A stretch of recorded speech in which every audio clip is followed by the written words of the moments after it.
अंशिता जैन सतना। जल्दी आओ। नमस्ते महाराज। महाराज जी, मेरा प्रश्न ये है कि मम्मी पापा बोलते हैं बैठ के खाना खाना चाहिए, तो आप खड़े होकर आहार क्यों लेते हो?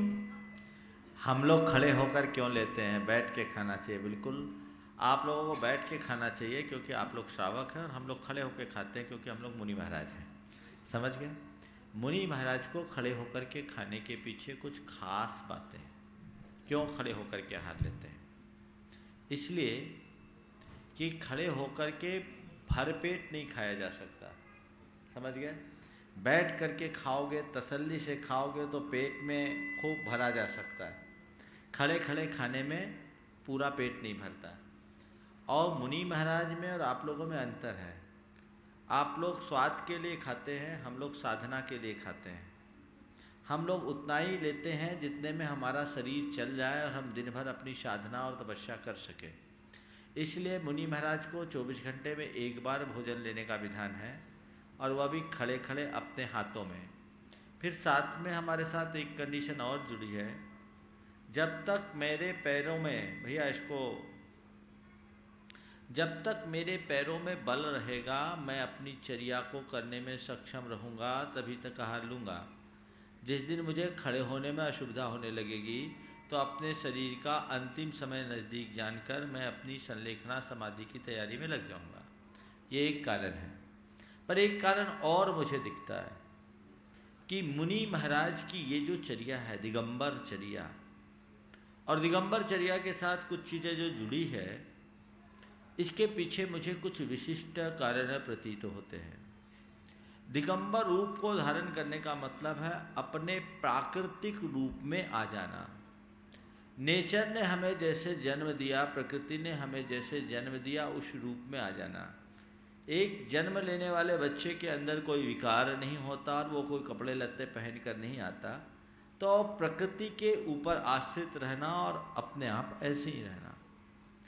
तो जो दिगंबर मुनि की चर्या है वो प्रकृति के ऊपर आश्रित चर्या है, अपने प्राकृतिक रूप में लौटने की चर्या है। जिससे मैं आपको कुछ बातें बताता हूँ। दिगंबर मुनि वस्त्र नहीं पहनते। प्रकृति के आश्रित रहने वाला कोई भी प्राणी वस्त्र नहीं पहनता। किसी जानवर को आपने कपड़ा पहने देखा? नहीं। दिगंबर मुनि स्नान नहीं करते। प्रकृति के आश्रित रहने वाले कोई प्राणी स्नान नहीं करते। दिगंबर मुनि ब्रश नहीं करते। प्रकृति के ऊपर आश्रित कोई प्राणी ब्रश नहीं करते। दिगंबर मुनि बिस्तर नहीं वापरते, बिस्तर का यूज नहीं करते। प्रकृति पर रहने वाले सब प्राणी जमीन पे सो जाते हैं। और दिगंबर मुनि खड़े खड़े भोजन करते हैं। प्रकृति पर निर्भर रहने वाले प्रायः सभी प्राणी खड़े खड़े ही भोजन लेते हैं। समझ गए? तो महाराज खड़े खड़े भोजन ले। आजकल आप लोगों का जो बफे सिस्टम में खड़े खड़े भोजन करना है ना, जो स्वरुचि भोज, वो क्या है? वो इसीलिए कि कम खाओ, पूरा पेट भर करके नहीं खाओ। उसका फ़ायदा कैटरिंग वालों को मिलता है। समझ गए? तो ये मुनि महाराज की चर्या है, और इसीलिए दिगंबर मुनि महाराज खड़े होकर आहार लेते। समझ गए? चलिए। अंशिता जैन सतना, श्रेया जैन बिलासपुर, पूर्वी जैन जबलपुर, आशिता जैन बिलासपुर। तैयार है। नमस्ते महाराज जी, मेरा प्रश्न है कि हम जब स्कूल जाते हैं तो स्कूल ड्रेस पहन के जाते हैं। स्कूल की ड्रेस तो होती है, पर मंदिर की कोई ड्रेस क्यों नहीं होती? वाह, बहुत अच्छा प्रश्न किया है इस बच्चे ने। हम स्कूल जाते हैं तो उसकी ड्रेस होती है, मंदिर की ड्रेस क्यों नहीं होती? हो तो बहुत अच्छा है, पर इसके पीछे मुझे एक कारण समझ में आता है कि आज माँ बाप अपने बच्चों को स्कूल भेजने में जितनी तत्परता दिखाते हैं, मंदिर भेजने में उतनी तत्परता नहीं दिखाते। एक दिन का स्कूल मिस नहीं होना चाहिए। एक दिन का स्कूल मिस हो जाए तो माँ बाप परेशान हो जाते हैं। एक दिन मंदिर छूट जाए तो कहते हैं कोई बात नहीं बेटा, चलता है। तो ये तो गड़बड़ है। माँ बाप को चाहिए कि अपने बच्चों को और अपने परिवार में ऐसे संस्कार डालें कि स्कूल और आपके कारोबार की तरह भगवान का दर्शन बंधन भी जीवन का एक महत्वपूर्ण पार्ट है। और हमें फिर मंदिर जाना चाहिए। और मंदिर जाएं तो मंदिर का एक ड्रेस कोड पर्टिकुलर अगर बना दिया जाए तो बहुत अच्छा है, लेकिन कम से कम इतना तो करे कि मंदिर जाए तो भड़कीले कपड़े पहन करके न जाए, ऐसे कपड़े पहन करके जाए जिसको देख करके सबको अच्छा लगे, मर्यादाओं का हनन न हो, हमारी जो शालीनता है वो खंडित ना हो, हमारा शरीर ढके, शरीर उघड़े नहीं। यदि ऐसा प्रयास किया जाए तो बहुत अच्छा है। चलो। श्रेया जैन, पूर्वी जैन।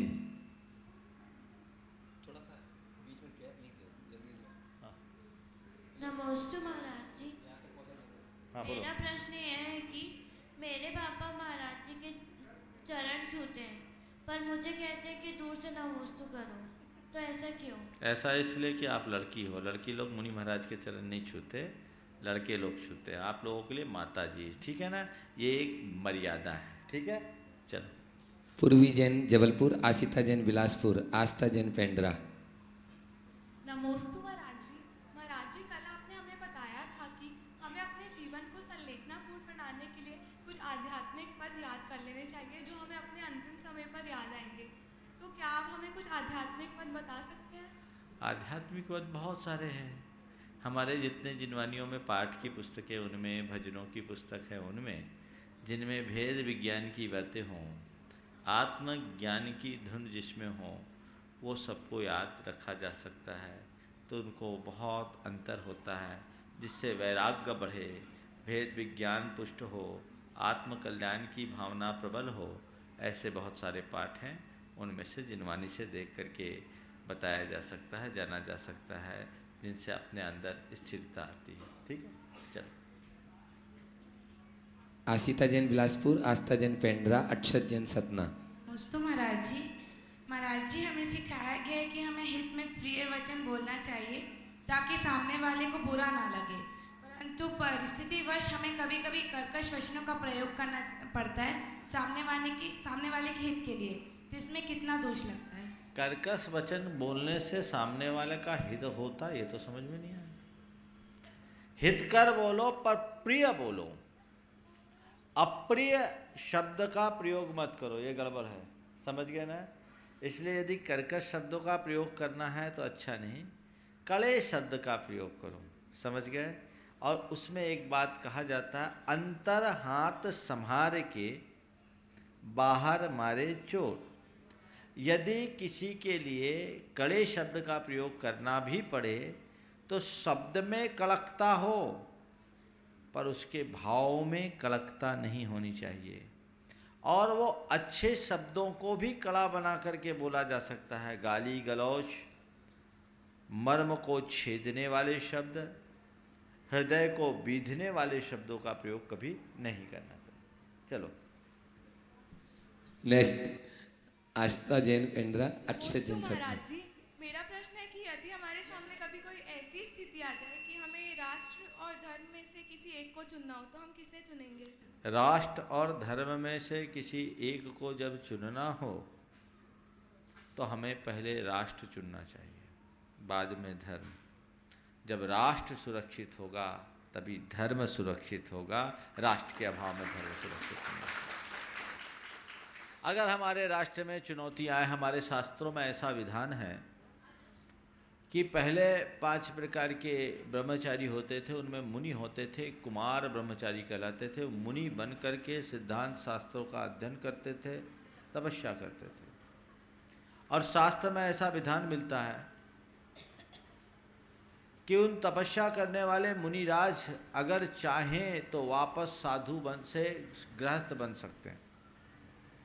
उसमें कुछ कारण बताएं कि वो गृहस्थ बन सकते हैं, तो किस कंडीशन में गृहस्थ बन सकते हैं। उसमें पहले बताया कि परिवार पर कोई विपत्ति आ जाए तो वो गृहस्थ बन सकते हैं, परिसहों को सहने में असमर्थ हो तो गृहस्थ बन सकते हैं, और राजा को आवश्यकता हो, राष्ट्र पर विपत्ति आती हो तो वो भी अपना मुनि व्रत छोड़ सकते हैं। तो ये हमारा राष्ट्रीय धर्म बहुत महत्वपूर्ण धर्म है। इस बच्ची ने बहुत गहरी बात पूछी है कि हमारा जब ऐसा कोई प्रसंग आ जाए तो हम क्या करें? तो अपने राष्ट्र और राष्ट्रीयता की सुरक्षा के लिए कदाचित अपने व्यक्तिगत धर्मों को गौण भी करना पड़े तो राष्ट्र के उत्थान और राष्ट्र की रक्षा को अपना धर्म मान करके काम कर ले, इसमें कोई बुराई नहीं है। आज अक्षत जैन सतना, दीपक जैन पेंड्रा तैयार है। नमस्ते महाराज जी, मेरा प्रश्न ये है कि आप थाली में आहार क्यों नहीं लेते? इसलिए नहीं लेते कि थाली में सब लोग खाते हो तो जूठी होती, हमारे हाथ बिल्कुल पवित्र होते हैं। समझ गए ना? आप लोग जूठे में खाते हैं, हम लोग शुद्ध में खाते हैं। समझ गए? थाली एक परिग्रह है, थाली लेंगे फिर उसको मांजना भी पड़ेगा, साफ भी करना पड़ेगा, बहुत सारे झंझट और झमेले हैं, इसलिए मुनि महाराज थाली में आहार नहीं लेते। ठीक है? ये छोटे छोटे बालक आप देख रहे हैं, ये इनके सभी बड़े- विधान में भी बैठ रहे हैं। पूरे विधान में आज 7वां दिन था, पूरे विधान में कंप्लीट बैठ के, जाप तक बैठ के करना, ये इनके उत्साह के लिए एक बार जोरदार तालियां बजाइए। छोटे छोटे बच्चे हैं नहीं। लेकिन बहुत ही छोटे छोटे बच्चे हैं पर बड़े गहरे गहरे प्रश्न हैं इनके, जिनका उत्तर बड़ों को भी नहीं आता है। बहुत अच्छा, चलो। नमोस्तु महाराज जी। नमोस्तु महाराज जी, मेरा प्रश्न ये है कि अगर कोई जैन फौज में जाता है और देश के लिए शहीद हो जाता है तो क्या उसका जीवन सफल हुआ? हो सकता है। हमारे जैन पद्म पुराण में ऐसा है कि यदि कोई योद्धा युद्ध के मैदान में जाता है तो एक और उसकी पत्नी विजय का सेहरा लेकर उसकी प्रतीक्षा करती है, तो दूसरी ओर स्वर्ग की सुरांगना, यानी युद्ध में जीत के आएगा तो उसकी धर्मपत्नी उसका स्वागत करेगी, उसके माथे पर तिलक लगाएगी, और यदि कदाचित वीर गति को प्राप्त हो गया तो स्वर्ग में जाएगा और देवांगनों का सत्कार पाएगा। तो ये हमारे लिए विरोधी हिंसा है, और विरोधी हिंसा को गृहस्थ के लिए हिंसा नहीं कहा गया। वो फौज में जा सकता है, सेना में जा सकता है, लेकिन आक्रमण करना हमारा धर्म नहीं, रक्षा करना हमारा धर्म है। हमारे यहाँ डिफेंस की बात है, अफेंस की नहीं। ईशान जैन कलकत्ता, फिर अरहन जैन रायपुर और पारस जैन पेंड्रा तैयार है। नमस्ते महाराज, मेरा प्रश्न ये है कि शांति धारा क्यों नहीं टूटनी चाहिए? हाँ, अच्छे से खड़े हो पहले, अच्छे, अब बोलो। हाँ बोलो। मेरा प्रश्न ये है कि शांति धारा क्यों नहीं टूटनी चाहिए? अखंड शांति चाहते हो कि खंडित शांति चाहते हो?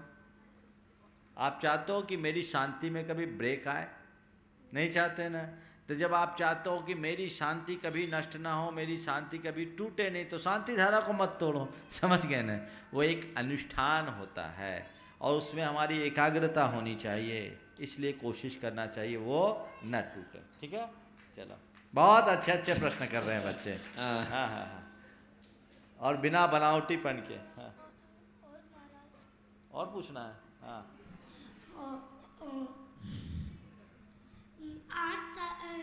7 साल के आयु से 8 साल से आयु के कम के बच्चे आहार क्यों नहीं दे सकते, यही पूछ रहे हैं ना? वो 8 साल के बच्चे हैं, इसलिए आहार नहीं, उनके लिए ऐसा बताया है। आहार देना, भगवान का अभिषेक करना, पूजन करना हमारा विशेष धार्मिक कार्यक्रम होता है, और ये तब करना चाहिए जब उनके भीतर सम्यक दर्शन की योग्यता आ जाए। तो गर्भ से लेकर 8 वर्ष तक, यानी बच्चे अगर 7.25 साल के हो गए तो कर सकते हैं। आप कितने साल के हो?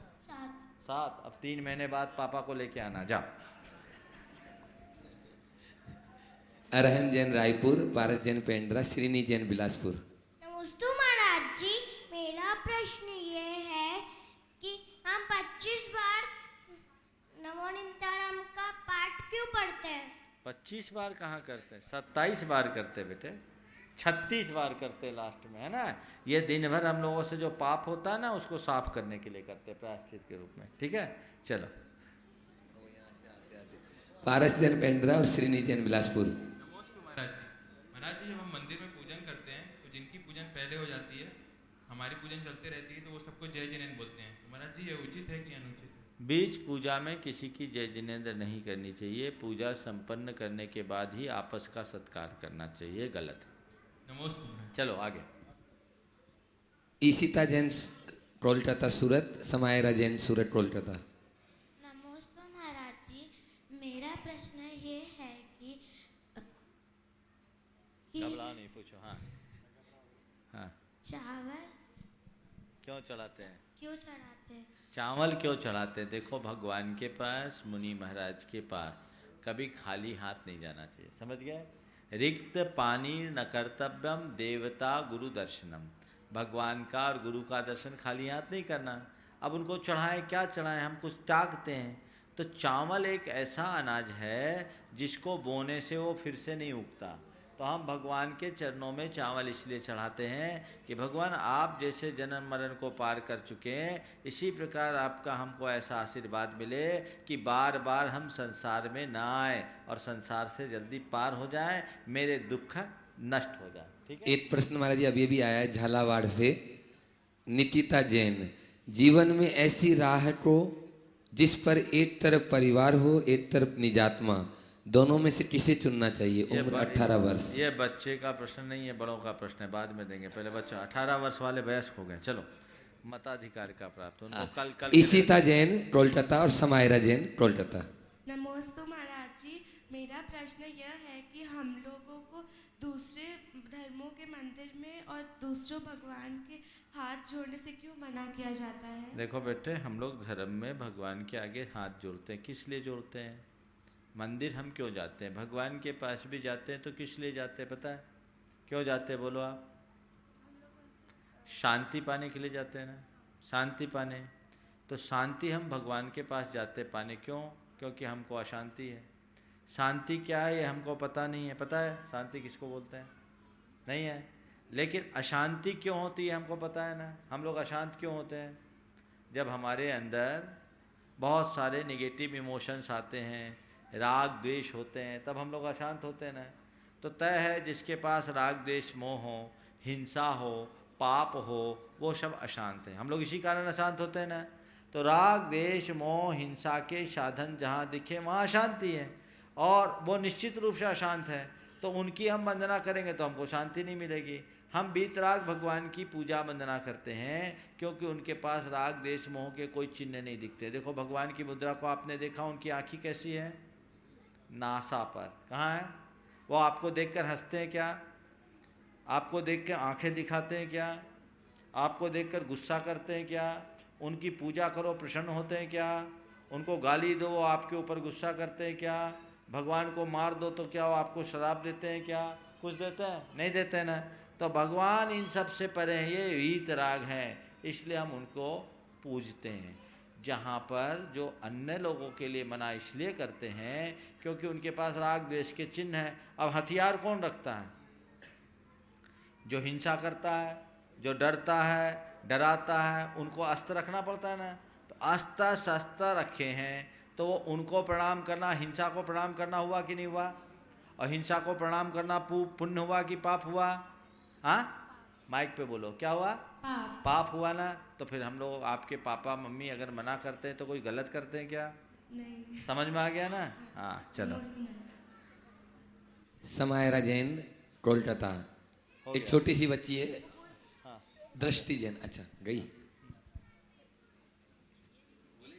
हाँ उसकी मम्मी को साथ में बुला लो, जल्दी बुलाओ। इतने छोटे बच्चों को नहीं, चलो दूसरे को लाओ। पर्व जैन कटनी, स्वाति जैन कटनी और सादत जैन सतना, रचित जैन सतना, दोनों आ जाए। नमोस्तु महाराज जी। महाराज जी, जो अपन दान देते हैं वो सही जगह नहीं जा रहा हो तो अपन क्या करें? दान देते हैं वो सही जगह न जा रहा हो तो क्या करें? बहुत अच्छा प्रश्न पूछा है। दान देने से पहले पता करो कि हम जहाँ दान दे रहे हैं वो देने लायक है कि नहीं। समझ गए? पता करके दान दो, और पता करने के बाद फिर अगर कहीं गलत हो जाए तो सावधान हो जाओ, दोबारा मत दो। और देने का अफसोस मत करो कि हमने गलत जगह दे दिया। जो दे दिया सो दे दिया, नेकी कर कुएं में डाल। ठीक है, चलो बच्चों को आन दो। हाँ, सतना वाले सादत जैन, रचित जैन सतना। नमोस्तु महाराज जी, नमोस्तु महाराज जी, नमोस्तु महाराज जी। महाराज जी, ये एक सवाल मेरे मन में था। सामने देख के बोलो। हाँ, एक सवाल मेरे मन में था कि अगर हमें रास्ते में कोई रुपए मिल जाए तो हम उसे मंदिर में अगर दान कर दें तो उसमें हम लोग को चोरी पाप का दोष लगेगा या नहीं? लगेगा। इसलिए लगेगा कि आपको रास्ते में रुपया मिला, आपने उठा लिया, थोड़ी देर बाद वो आदमी खोजते हुए आया और उसको नहीं मिला तो तकलीफ होगी ना। तो जो गिर गया है सो गिर जाने दो, ठीक है। और सुनो, यदि किसी मंदिर में, धर्मशाला में, ऐसी जगह में कहीं कोई रुपया मिलता है तो उसको उठाओ, कोई भी अच्छी चीज़ मिलती उठाओ और वहाँ के मैनेजमेंट को सौंप दो, ताकि वो व्यक्ति खोजे तो सही हाथ में मिल जाए, गलत जगह न जाए। लेकिन सड़क चलते कोई चीज़ मिले तो उसको नहीं उठाओ, ठीक है। और क्या हमें वो उठाना चाहिए या नहीं? नहीं, ऐसे सड़क चलते नहीं उठाओ। किसी अच्छे अपने प्रीमाइसेस में, प्राइवेट प्रीमाइसेस में मिले तो उठा लो और वहाँ की अथॉरिटी को दे दो, ताकि वो सही जगह तक पहुँच सके, ठीक है। नमोस्तु महाराज जी, नमोस्तु महाराज जी। मेरा प्रश्न ये है, जैसे किसी कारणवश हमें बाहर पढ़ने जाना पड़ता है तो हम वहाँ जैसे अपने रोज मंदिर जाना, रात्रि भोजन ना करना, नियम का पालन नहीं कर पाते हैं, तो हम उस समय धर्म का पालन कैसे करें? देखो, पहले कोशिश तो ये करनी चाहिए कि जहाँ पढ़ने हम जा रहे हैं वहाँ ऐसी व्यवस्था बने कि आपके नियम पले। मेरे संपर्क में ऐसे बहुत बच्चे हैं जो IIT करके आए हैं और रात्रि भोजन नहीं किए। उन्हें ऐसी व्यवस्था बनाई, उनके माँ बाप उनकी ऐसी व्यवस्था किए, चिंता किए तो सारी व्यवस्थाएं बनी। तो पहली कोशिश ये करो कि हमारे नियम न टूटें। मेरे संपर्क में एक युवक है, मनीष जैन, आगरा का लड़का था। सन 2007 में जब हमारा यहाँ चातुर्मास हो रहा था, वो BHU से IIT कर रहा था। उस लड़के ने कहा, महाराज मेरे सामने एक बड़ी समस्या है। मैंने पूछा क्या? उसके पिताजी भी साथ में थे। बोला, महाराज मैंने आज तक रात्रि भोजन नहीं किया, अब IIT कर रहा हूँ, वहाँ दिन में खाना नहीं मिलता, मैं क्या करूँ? मैंने उससे पूछा, तुम अपने नियम को पालने का सुकून पाना चाहते हो कि तोड़ने की कसक? बोला, महाराज मैं नियम को निभाना चाहता हूँ, तोड़ना नहीं चाहता। मैंने उसे कुछ उपाय बताए कि ऐसा कर लो, वैसा कर लो, इधर उधर अरेंजमेंट कर लो, बनारस में बहुत सारे संस्थान हैं। उसने कहा, महाराज अब तो आशीर्वाद दो कि मैं अपने नियम को तोड़ न सकूं। 2007 के बाद 2009 में जब हमारे यहाँ चातुर्मास था, वो फिर से आया। मैंने पूछा, तुम्हारे नियम का क्या हुआ? बोला, महाराज आपके आशीर्वाद से मैं उसमें सफल हो गया, मैंने एक टाइम खाकर IIT पूरी कर ली, ये लास्ट सेमेस्टर है और मारुति में मेरा सिलेक्शन भी हो गया। समझ गए? तो अपने अंदर दृढ़ता रखो, पक्के बनो तो नियम पलेंगे, ठीक।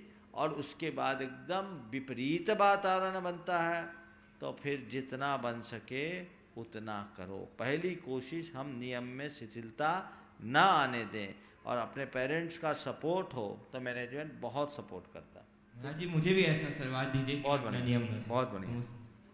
अनिमेश जैन सतना और सूरज जैन मजोली जबलपुर, ये बच्चों को आ जान दो। ये आए। उसके पहले महाराज जी एक प्रश्न, कल नमस्ते महाराज जी, जब मुझे गुस्सा आती है मैं अपने से बड़ों को मारने लगता हूँ। मेरी मम्मी ये कहती है, अगर तुम ये टाइम पढ़ लोगे तो गुस्सा शांत हो जाएगी।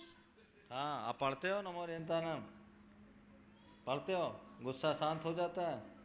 हो जाता है ना? हाँ, तो नमो ओरिएंतानम पढ़ने से गुस्सा शांत हो जाता है। मम्मी ठीक कहती है, पर बड़ों को मारने की आदत छोड़ो, बड़ों को कभी नहीं मारना चाहिए, है ना? बड़ों की बात माननी चाहिए। चलो, बहुत अच्छा। अनिमेश जैन सतना और सूरज जैन मजोली, वे आए। उससे पर पूर्व पिछले शनिवार का महाराज ये प्रश्न है, दादा दादी के प्रति पोते का क्या कर्तव्य होना चाहिए? हम कैसे उनकी सेवा करके संतुष्टि प्राप्त करें? किसका प्रश्न है? नाम ना बोलें, उसमें लिखा हुआ है, कृपया नाम ना बोलें। वाह, दादा दादी के प्रति पोते का क्या कर्तव्य है? बहुत अच्छा प्रश्न है। प्रायः माँ बाप से ज़्यादा दादा दादी से पोते पोतियों का संबंध ज़्यादा होता है, और दादा दादियों का प्यार भी मिलता है, और उसके माध्यम से दादा दादियों का समय भी कटता है, चलता है। तो ये दादा दादी का समय कटता है, तो ये कभी भी ऐसा हो, बच्चे दादा दादी के प्रति क्या करें? कुछ बातें मैं बोल रहा हूँ। पहली बात तो दादा दादी का पूर्ण विनय करें, उनकी जितनी बन सके सेवा करें, उनकी बातों को कभी ना काटे, उनकी आज्ञा को माने। दादा दादी कई बार कुछ बोलते हैं तो बच्चे भी उनकी हंसी उड़ाने लगते हैं। उम्र का असर रहता है दादा दादी के प्रति, तो दादा दादी की अगर बच्चे उपेक्षा करते हैं तो मामला गड़बड़ हो जाता है। तो उनकी बात को गंभीरता से सुने, उनको माने, उसकी उपेक्षा न करे, उनका विनय करे, बहुमान करे, और उनको कोई भी तकलीफ हो तो अपनी तरफ से जो सर्विस दे सके दे। यदि दादा दादी ज़्यादा वृद्ध हो गए तो अपने साथ उनको मंदिर लेके जाएं, प्रतिदिन उनकी सेवा जरूर करें। बुजुर्ग लोगों की सेवा करने का कुछ खास फल बताया, उसमें लिखा है शास्त्र में, अभिवादनशीलस्य नित्य वृद्धोपसेविनः चत्वारि तस्य वर्धन्ते आयुर्विद्या यशो बलम। जो अभिवादनशील है यानी विनयशील है और बुजुर्गों की, वृद्धों की जो नित्य सेवा करता है, सब बच्चे ध्यान से सुनना, जो अभिवादनशील है, विनयशील है और बुजुर्गों की नित्य सेवा करता है, उसकी 4 चीज़ें बढ़ती हैं। आयुर्विद्या यशो बलम, उनकी आयु बढ़ती है यानी उनकी लाइफ लंबी होती है। अपनी लाइफ लंबी चाहते हो, अच्छा चाहते हो, लॉन्ग लाइफ और अच्छी लाइफ चाहते हो तो माँ बाप की, दादा दादी की, बुजुर्ग लोगों की सेवा करें। विद्या, अपना ज्ञान बढ़ाना चाहते हो, मेमोरी पावर को स्ट्रॉन्ग करना चाहते हो, बुजुर्गों की सेवा करो। यश यानी जिससे हमारा नाम सब जगह फैले, फेमस हो, तो दादा दादी की सेवा करो। और बल, पावर पाना चाहते हो तो दादा दादी की सेवा करो। ये कार्य दादा दादी के प्रति पोतों का कर्तव्य के रूप में होना चाहिए और प्रत्येक पोतों को ऐसा करना चाहिए और दादा दादी को भी अपने पोतों को इतना स्नेह देना चाहिए, इतना स्नेह देना चाहिए कि वो बच्चे उनके बिना रह न सके और उनके द्वारा संस्कार पाकर अपने जीवन को अच्छा बना सके। महाराज जी के चरणों में बारंबार नमोस्तु नमोस्तु नमोस्तु। महाराज जी, मेरा प्रश्न यह है, जब हम मंदिर जाते हैं और अभिषेक कर बिना पूजन किए वापस आ जाते हैं, क्या इसमें हमको पाप लगेगा? अभिषेक करने के उपरांत अगर आप अर्घ चढ़ा देते हैं, अष्टार्घ, तो वो भी पूजा का एक रूप है, उसमें पाप नहीं लगता, लेकिन पुण्य थोड़ा कमज़ोर हो जाता है। अभिषेक करने में केवल अभिषेक का पुण्य मिलता है और अभिषेक के बाद अगर पूजन करोगे तो दोहरा पुण्य मिलेगा। समय हो तो अभिषेक के साथ पूजन भी करें और अभिषेक के बाद यदि समय नहीं हो, अर्घ चढ़ा के आप जाएं तो पाप नहीं लगता, पर बिना अर्घ अर्पण किए नहीं जाए। चलो। सूरज जैन मजोली जबलपुर, उसके बाद में रेसु जैन बटस्वाहा, स्वाति जैन कटनी। महाराज जी, मैं मंदिर के चावल खाता हूँ, मुझे पाप मिलेगा कि नहीं? बेटे, पाप मिलेगा, नहीं खाया करो। अब आज से खाना बंद कर दो, ठीक है? नहीं खाना। बहुत बढ़िया, बहुत बढ़िया, बहुत बढ़िया, बहुत बढ़िया, ठीक है। इधर से भैया जी को चलो, बहुत बढ़िया। नमोस्तु महाराज जी, हमें मंदिर में प्रवेश करते समय ओम माइक पास जय में। जय नमोस्तु नमोस्तु निश्चही निश्चही क्यों बोलना चाहिए? देखिए, मंदिर में जब प्रवेश करते हैं तो सबसे पहले निश्चही निश्चही बोलो, फिर उसके उपरांत ओम जय जय जय, नमोस्तु नमोस्तु नमोस्तु 3 बार बोलते हैं, समझ गए? तो निश्चही निश्चही निश्चही इसलिए बोलते हैं कि मेरे मन के विकार निकल जाए, मेरे वचनों के विकार निकल जाए और मेरे शरीर के विकार निकल जाए, मेरे अंदर के सारे नेगेटिविटी जो हैं वो ख़त्म हो जाए, समझ गए? फिर हम बोलते जय जय जय, हे भगवान आपकी जय हो, जय हो, जय हो। मन उससे गदगद होता है ना। आपको नमोस्तु नमोस्तु नमोस्तु, नमस्कार हो, नमस्कार हो, नमस्कार हो। फिर नमो रिहंतानम से लेकर के नमो लोए सब साहुनम पढ़ करके फिर भगवान के चरणों में जाकर अपना द्रव्य चढ़ाकर बैठकर अच्छे से गवासन में ढोक देकर, गवासन समझते हैं ना, दोनों पैर ऐसे करके ऐसे करो, दोनों हाथ जोड़ो और सिर जमीन पर रख करके नमस्कार करो। तो ये नमोस्तु करें और उसके बाद आपसे जो स्तुति बने, दर्शन स्तुति आदि, वो पाठ करें। फिर भगवान की 3 प्रदक्षिणा करें, 9 बार नमोकार मंत्र पढ़ें, बैठ कर 1 बार ढोक दें, फिर दूसरी वेदी में जाए। ऐसे करना चाहिए। चलो। इसके बाद में मान्य जैन नागपुर, ईसी जैन, ईसी जैन नागपुर, अनिमेश जैन सतना। महाराज जी, मेरा प्रश्न ये है कि हम रवि व्रत करते हैं और किसी कारणवश वो व्रत उस दिन का छूट जाता है, तो क्या हम वो व्रत बाद में कर सकते हैं या उस साल का छोड़ के हमें फिर से करना पड़ेगा? अगर आप लोग व्रत करती हों और कोई प्राकृतिक बाधा के कारण व्रत छूट जाता है तो वो व्रत उस साल करो, मंदिर के दर्शन नहीं हो रहे तो भी करो, पर उसको काउंट मत करो। जैसे 7 साल के मोक्ष सप्तमी का व्रत करना है और बीच में किसी साल नहीं कर पाए, उस दिन मंदिर नहीं जाना हुआ, तो व्रत कर लो, उसको काउंट नहीं करना, 1 साल ज़्यादा करना। ठीक है, चलो, यह सब के लिए, बड़ों के लिए भी है, बच्चों के लिए भी। हाँ, नमस्ते महाराज जी। बच्चे महाराज जी माता जियों की सेवा कैसे कर सकते हैं? बच्चे महाराज जी माता जी की सेवा कैसे कर सकते हैं? जिस दिन छुट्टी हो उस दिन जाए, उनकी संगति में रहे, उनकी वैयावृत्ति करे, उनका आहार दान, उनको आहार दे, या जितना बन सके उनका प्रवचन सुने, उनका सानिध्य लाभ ले, यही उनकी सबसे बड़ी सेवा है। ठीक है।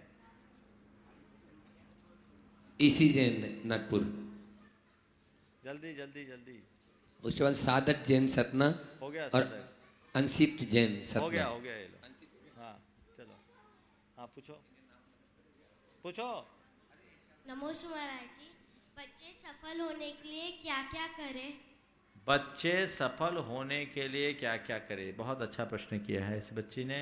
अगर जीवन में सफल होना चाहते हो तो सबसे पहले अपना जो लक्ष्य है उसके प्रति समर्पित रहो। हमको क्या बनना है उसको हमेशा अपने साथ रखो। दूसरी बात, गलत संगति से बचो, अच्छी संगति अपनाओ।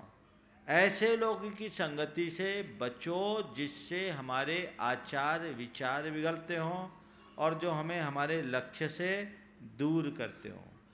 तीसरी बात, माता पिता की बातों को कभी टालो मत, उनको पालो। चौथी बात, जिद्दी ना बने। जो बच्चे जिद्दी होते हैं वो बिगड़ जाते हैं। कोई भी बात करना है 1 बार 2 बार बोलो, लेकिन उसके बाद यदि पेरेंट्स मना कर रहे हैं तो जिद छोड़ दें और उसको स्वीकार कर लें। समझ गए?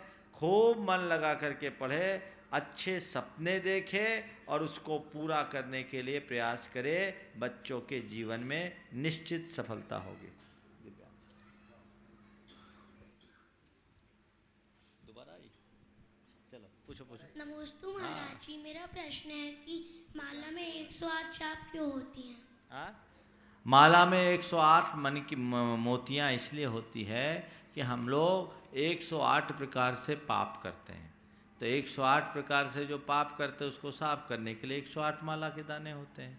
दूसरा, 108 जो अंक है वो ब्रह्म का प्रतीक है। मैंने पहले भी बताया है।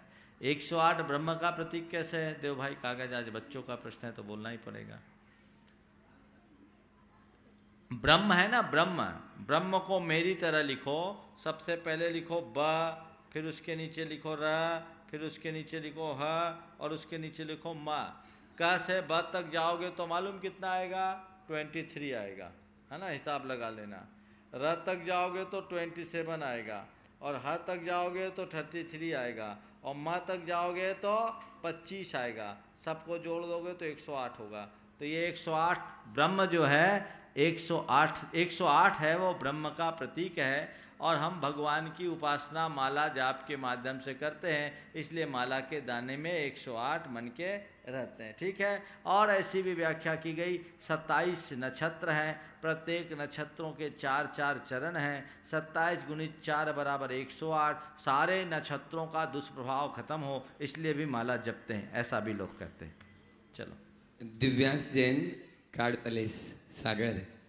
उसके बाद महाराज जी 1-2 लोग बाहर से आए। हाँ, बड़े। हाँ, बड़ा बड़ा खुद। नमस्ते महाराज जी, मेरा प्रश्न ये है, आपको गर्मी में गर्मी नहीं लगती, ठंडी में ठंडी? हम लोग तो 2-2 3-3 स्वेटर पहनते, हम लोगों को ठंडी गर्मी क्यों लगती है? मेरे पास आने लगो तो फिर वो लगना बंद हो जाएगा। समझ गए? महाराज महाराजों से ठंडी गर्मी दोस्ती कर लेती है, वो हम लोगों से 4 फुट दूर रहती है। समझ गया ना? देखो इसका कारण है, आपको सर्दी लगती है, आप पूरे शरीर में स्वेटर पहनते हो, सब कुछ करते हो, चेहरे में क्यों नहीं पहनते? चेहरे में कुछ पहने हो? जो स्किन यहाँ है वो स्किन यहाँ है, यहाँ ठंड लगती है, यहाँ ठंड क्यों नहीं लगती? बोलो, इसका आंसर है इसलिए कि इसको आपने कभी कवर्ड नहीं किया। इसको कवर्ड किया तो आपका रेजिस्टेंस कम हो गया, तो ये आपको ठंडी लगती है। यहाँ आपने खुला रखा हमेशा से तो यहाँ आपको कभी ठंडी नहीं लगती। तो हम लोग भी अपनी साधना के बल पर अपनी बॉडी का रेजिस्टेंस भी डेवलप कर लेते हैं और अपनी सहन शक्ति भी डेवलप कर लेते हैं।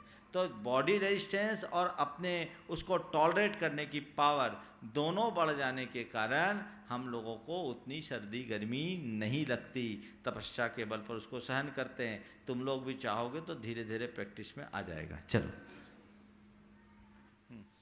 एक प्रश्न है महाराज जी इलाहाबाद से रोहित जैन का, अगर कोई झूठ बोलता हो तो हमें क्या करना चाहिए? झूठ बोलता है तो उसकी आदत को समझ लो और उसकी बात में 10 का भाग देकर समझ लेना चाहिए। और क्या, 100 बात बोले तो समझना 10 ही सही होंगे, 90 खराब। ये देख लो। हाँ देखो और बुला। गुंजन जैन यूएसए और हर्षद रीताबेन शाह कैलिफोर्निया उपस्थित हो, चले आए। हर्षद रीताबेन शाह कैलिफोर्निया और गुंजन जैन यूएसए। तब तक इंजीनियर रमेश जी जैन सतना वो भी दूर बैठे हैं, जल्दी आइए। तुम पूछ लो। जब कोई अच्छा काम करते समय दिमाग में आ जाए किसी करने से पुण्य मिलेगा या नहीं मिलेगा तो हमें क्या करना चाहिए? सरुति जैन नागपुर। अच्छा काम करते समय दिमाग में ये आ जाए कि इससे पुण्य मिलेगा कि नहीं मिलेगा तो दिमाग के उस संशय को दूर कर एक जजमेंट पर जाओ कि पुण्य मिलेगा, और पुण्य मिलेगा, अच्छा कार्य है तो निश्चित पुण्य मिलेगा। तो बहुत अच्छे से करो ताकि गाढ़ा पुण्य मिले और मन का संशय खत्म हो जाए। काम करने के बाद उसमें दुविधा लाने से मामला गड़बड़ हो जाता है। नमस्ते महाराज, ये पूछना चाह रही थी स्ट्रेट खड़े हो कि जाओ। पश्चिमी माहौल में रहकर अपना जैन धर्म की तरफ किस तरह से आगे बढ़ाया जा सकता है और कैसे अपने बच्चों को भी इसमें आगे बढ़ाया जाए? बहुत अच्छा। आप पिछले 40 वर्षों से अमेरिका में है और वहाँ रह कर के भी अपने संस्कारों को आपने सुरक्षित रखा है। इसके लिए मैं आपको आशीर्वाद देता हूँ कि माँ बाप ने आपको जो संस्कार दिए आपने उन्हें सुरक्षित रखा और अपने आने वाली पीढ़ी को भी वो संस्कार आप दे रही हैं। बहुत अच्छा है और इसी तरह से इस परंपरा को आगे बढ़ाएं। आपने पूछा है कि उस पश्चिमी संस्कृति में ढले हुए, सभ्यता में ढले पले बच्चों को हम धर्म के साथ और अपने मूलभूत जैन संस्कारों के साथ कैसे जुड़ें। बंधुओं, मेरा मानना ये है कि धर्म के आराधन में देश काल की सीमाएं ज़्यादा बाधक नहीं होती। हमारी कोशिश होनी चाहिए कि हम बच्चों को ठीक ढंग से धर्म की शिक्षा दें। अगर समय समय पर जैन तत्व का बोध कराएं, जैन धर्म का उनको परिज्ञान कराएं और जैन धर्म के मर्म को समझाएं। खाने पीने की बातों को कहने की जगह जो मूलभूत जैन तत्व ज्ञान है उसे समझाएं और उन्हें इस बात को बहुत तार्किक तरीके से उनके दिल दिमाग में बैठाएं कि जो जैन लाइफ स्टाइल है उसे यदि व्यक्ति अपनाए तो किस प्रकार अपने जीवन को सुखी बना सकता है। यदि बच्चों के मन में ये बातें तार्किक तरीके से समझा दी जाए और तो उनके ऊपर उसका बड़ा गहरा असर पड़ेगा और वे कहीं भी जाएंगे कभी भटकेंगे नहीं। जैन धर्म के वास्तविक स्वरूप को हमें ठीक तरीके से जन जन तक पहुंचाने का प्रयास करना चाहिए। और आज तो संचार माध्यम का युग है। यूट्यूब और अन्य माध्यमों से बच्चों को दिगंबर साधुओं के दर्शन कराना चाहिए, उनको उनके चर्या का महत्व बताना चाहिए और मूलभूत जैन तत्व के स्वरूप को बताकर उन्हें आगे बढ़ाना चाहिए। इंजीनियर रमेश जी जैन सतना, उनको मैं पुकारूँ। उन्होंने एक पर्ची मेरे पास में दी है अभी। अभय जैन, श्रीमती चंद्रकांता कुमारी, सालू जैन सतना, ये निर्माण निधि सदस्य में आज ये गुणायतन से जुड़ी हैं। जोरदार तालियों से उनका स्वागत करेंगे। नमस्ते गुरुवर। प्रश्न पहले मेरा श्री एक बात, सतना में पूज्याचार्य श्री के आशीर्वाद और आपकी प्रेरणा से 98 में गौशाला आपके समक्ष ही आपकी उपस्थिति में उद्घाटित हुई थी। वो लगभग अच्छा खासा उसमें पशुओं का जीवन यापन हो रहा है। और 2004 में जब आपका चातुर्मास हुआ था तब एक नेमिनाथ महोत्सव मनाया गया था। 125 वर्ष मूलनायक नेमिनाथ जी के हुए थे। उससे जो कुछ राशि आई थी, कुछ दयोदय को भी भेंट हुई थी और उसी को लक्ष्य बनाकर आज 135 वर्ष पूरे हुए हैं और एक कार्यक्रम आयोजित हुआ सतना में, उसकी राशि भी गौशाला को दी गई है। मेरा प्रश्न ये है, हमारे आज गौशाला के अभिषेक जैन जी मंत्री हैं, वो भी यहाँ उपस्थित हैं। प्रश्न ये है कि हम लोग जब गौ सेवा करते हैं तो कई बार डॉक्टरों की ज़रूरत पड़ जाती है और डॉक्टर कई बार समय पर नहीं पहुंच पाता, विलंब से पहुंचा और उस दरमियान किसी पशु की मौत हो गई, तो हम उसमें कितने जिम्मेदार हैं? कृपया इसका निराकरण करें। देखिए, पहली बात तो अगर मंदिरों के धार्मिक अनुष्ठानों की बचित राशि का जीव कल्याण में उपयोग किया जाता है तो इससे अच्छी कोई बात नहीं है, बड़ा प्रशंसनीय कार्य है। और आपकी सतना की समाज ने ये कार्य किया है, उनको इस कार्य के लिए मेरा बहुत बहुत आशीर्वाद है। ऐसे कार्यों की परंपरा आगे बढ़नी चाहिए और हर समाज को अपने धार्मिक आयोजनों की बचत राशि को जीव दया के कार्य में लगाने की परंपरा शुरू करनी चाहिए। आपने जिनको शरण दी है उनकी रक्षा करने की जिम्मेदारी आपकी है। आप उनकी रक्षा करने में पूर्ण तत्परता का ध्यान रखें, उनकी रक्षा करें। और जहाँ तक चिकित्सक की बात है, कोशिश करना चाहिए जल्द से जल्द मिले और उनकी चिकित्सा हो। चूँकि आपका उद्देश्य रक्षा का है, मारने का नहीं, इसलिए इसे पाप तो नहीं कहेंगे पर प्रमाद जरूर है। इससे यथासंभव बचना चाहिए। व्यवस्था ऐसी बनानी चाहिए कि समय पर सही चिकित्सा मिले, इसका ध्यान रखें। रीना संजय जैन मीजाम रूपनारायणपुर, जिनका जन्मदिन भी है। नमोस्तु गुरुदेव। आखिरी पूजा विधान अनुष्ठान और मंत्र जाप का हमारे जीवन में क्या प्रभाव पड़ता है? बस पूजा विधान अनुष्ठान का हमारे जीवन पर इतना प्रभाव पड़ता है कि हमारा सारा जीवन पवित्र हो जाता है। जीवन में बहुत बड़ा बदलाव घटित होता है। आज समय का अभाव है, इसलिए इसके विषय में ज़्यादा चर्चा नहीं करूँगा। हाँ बोलो। पारस मोदी चिंचवड़ पुणे, कौन लाया ये? हाँ भाई, उन्होंने अपनी यह बच्चे ने गुल्लक गुणायतन के लिए समर्पित की है। जोरदार तालियों से उसका स्वागत करें। आज शनिवार का दिन भी है और बच्चे ने अपनी जमा पूंजी पूरी की पूरी गुणायतन के लिए समर्पित की। पूरे श्रोताओं की ओर से मैं अपनी ओर से महाराज जी आपके श्री चरणों में नमोस्तु निवेदित करता हूं। नमोस्तु महाराज जी, नमोस्तु महाराज जी, नमोस्तु महाराज जी। हो गया समय, 1 मिनट बाकी हो गया समय। तो चलो, आज के इस शंका समाधान के कार्यक्रम को आप लोगों ने बहुत ध्यान से सुना। हाँ, कोई बच्चा रह गया है तो बुला लो। कोई बच्चा रह गया, आ जाओ, जाओ भैया। इसका जब तक नहीं हो कट नहीं करना, आ जाओ जल्दी आओ। हाँ महाराज जी, हाँ। मम्मी मंदिर नहीं लेके जाती है। हाँ, मम्मी मम्मी मेरे को मंदिर नहीं लेके जाती। आप आपकी मम्मी मंदिर नहीं लेके जाती तो मम्मी को आप मंदिर लेके चले जाओ, मामला बराबर हो जाएगा। हम क्या करें। चलो ठीक है, हो गया सबका। आज के इस कार्यक्रम को यहीं पर विराम देते हैं। बोलिए परम पूज्य आचार्य गुरुवर श्री विद्यासागर जी महाराज की